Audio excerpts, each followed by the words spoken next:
만약에 회사에서 우리 팀에 필요한 인력을 언제든 뽑을 수 있게 해준다면 더 높은 성과를 낼 수 있을까요? 이게 웬일입니까? 항상 인력이 부족해서 직원들의 불만이 높고 조직 관리에 어려움이 있었는데 인력 충원을 해준다니 성과 내는 건 일도 아닐까요?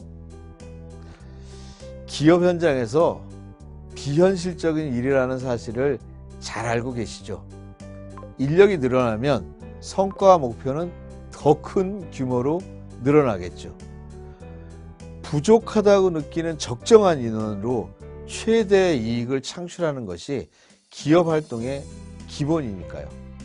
현재 우리나라는 주 40시간을 반드시 지켜야 하고 연장 근로에 대해서는 엄격한 기준을 적용하는 근로시간 단축 시대입니다.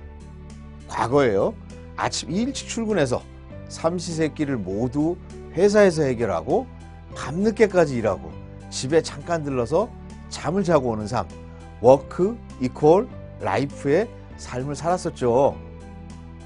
워크 이퀄 라이프 이 관행은요, 경제협력개발기구 OECD에서 노동생산성 최하위권의 불명예 기록도 만들어냈었습니다.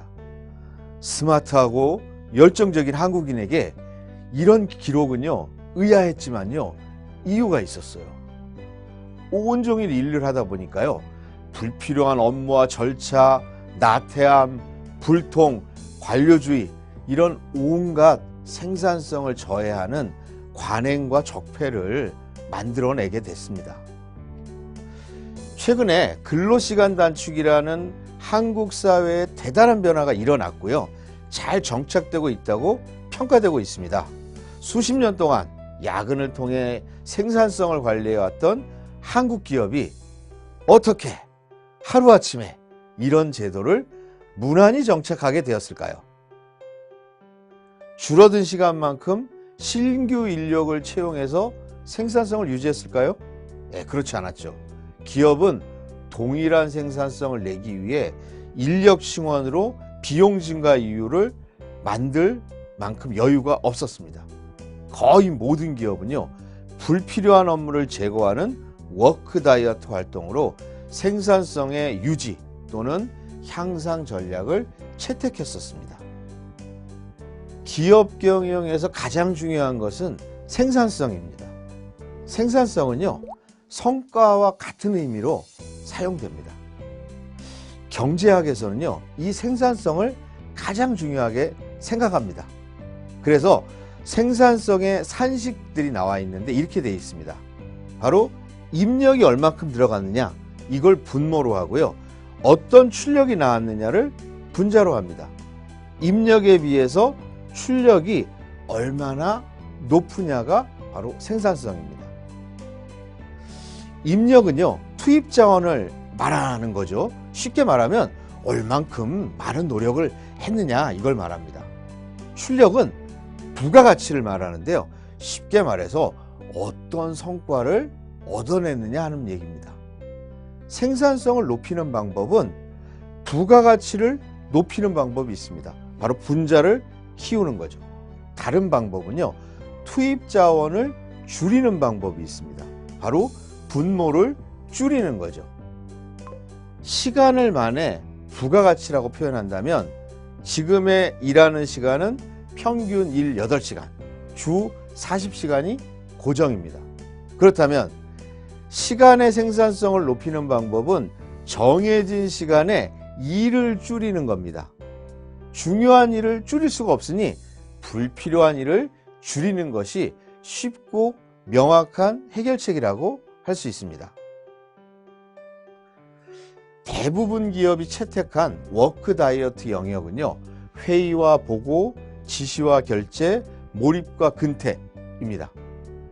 가장 대표적인 개선은요, 회의 횟수와 시간을 줄이는 것이었습니다.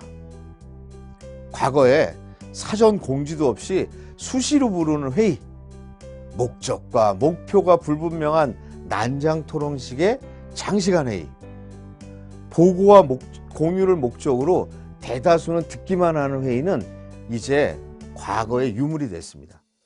대기업의 팀 평균 회의 횟수와 시간을 알아봤더니요, 평균적으로 주 1회 1시간 이내 정도였습니다.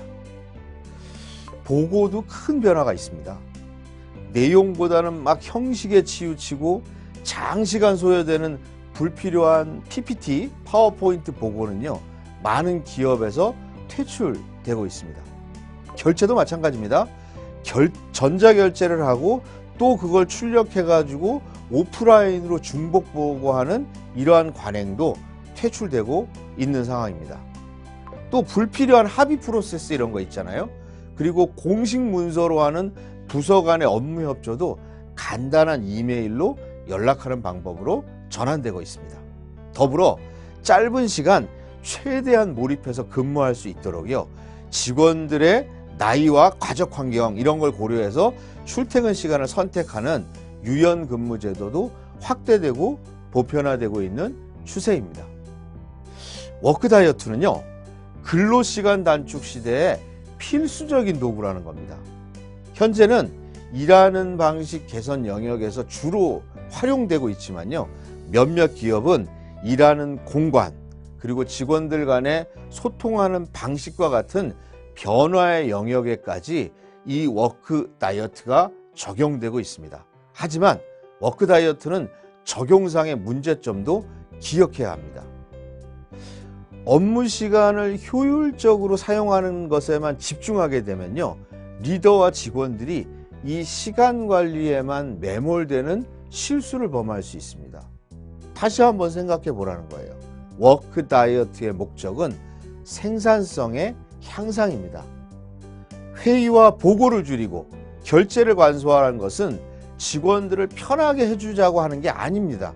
바로 생산성을 향상시키기 위해 필요하기 때문인 겁니다. 바로 워크 다이어트를 포함한 업무 개선과 혁신, 이것들의 목적은요, 생산성 향상이다. 이걸 꼭 기억해야 합니다.